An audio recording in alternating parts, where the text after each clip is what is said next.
ప్రకాశం జిల్లా జనసేన పార్టీలో మార్పులు జరగనున్నాయా? జిల్లాలో పార్టీ పునర్నిర్మాణం కోసం ప్రయత్నాలు చేస్తుందా? ఉమ్మడి ప్రకాశం జిల్లాతో పాటు మరికొన్ని జిల్లాల్లోనూ జనసేన తనకు తానుగా నిలదొక్కుకోవడానికి అడుగులు వేస్తుందా? ఉమ్మడి ప్రకాశం జిల్లాలో పైకి సైలెంట్గా కనిపిస్తూ రాజకీయంగా హీట్ పుట్టించే ఆ సీనియర్ పొలిటీషియన్ జనసేన అధినేతను కలవడం వెనుక ఉన్న రాజకీయ వ్యూహం ఏంటి? ఉమ్మడి జిల్లా అధ్యక్ష పదవి ఎవరిని వరించనుంది? ఈ విషయాలే ఇప్పుడు హాట్ టాపిక్గా మారాయి. ఉమ్మడి ప్రకాశం జిల్లాలో రాజకీయాలు రోజురోజుకు శరవేగంగా మారుతున్నాయి. గతంలో ఉమ్మడి ప్రకాశం జిల్లా అంటే కాంగ్రెస్ పార్టీకి మంచి బలం ఉన్న జిల్లాగా పేరుండేది. ఎప్పుడైతే కాంగ్రెస్ పార్టీ నుంచి జగన్ బయటికి వచ్చి వైసీపీని స్థాపించారో అప్పటి నుంచి కాంగ్రెస్ పార్టీకి ఉన్న బలం పూర్తిగా తుడిచిపెట్టుకుపోయి వైసీపీ అనూహ్యంగా బలపడింది.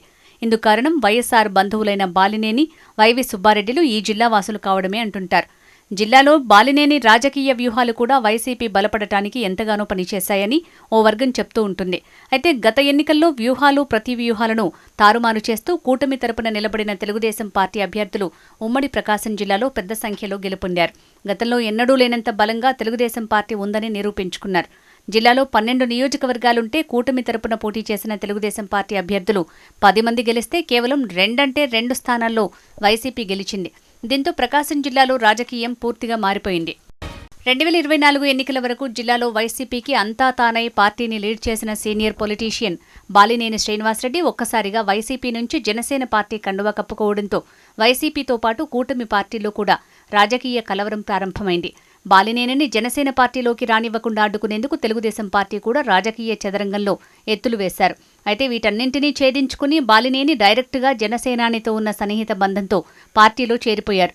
అయితే బాలినేని పార్టీలో చేరినప్పటి నుంచి జిల్లాలో ఓ వర్గం ఆయనతో కలిసి పనిచేయటానికి అడుగు ముందుకు వేయలేదు. ఇందుకు కారణాలు చాలా మంది చాలా రకాలుగా చెప్పుకుంటూ ఉంటారు. బాలినేని లాంటి రాజకీయం తెలిసిన నేత జనసేన పార్టీకి చాలా అవసరమని స్వయానా జనసేనాని బహిరంగ సభలోనే చెప్పడం బాలినేనికి పవన్ కళ్యాణ్ ఇచ్చే ప్రాధాన్యతను చెప్పకనే చెప్పేశారు. ఉమ్మడి ప్రకాశం జిల్లా అధ్యక్ష పదవి ఎవరికి దక్కనుందో కూడా బాలినేని చేతిలోనే పవన్ కళ్యాణ్ పెట్టాడనే టాక్ నడుస్తోంది. ప్రస్తుతం జిల్లా అధ్యక్షుడిగా ఉన్న షేక్ రియాజ్కు ఇప్పటికే కార్పొరేషన్ చైర్మన్ పదవి ఇచ్చారు.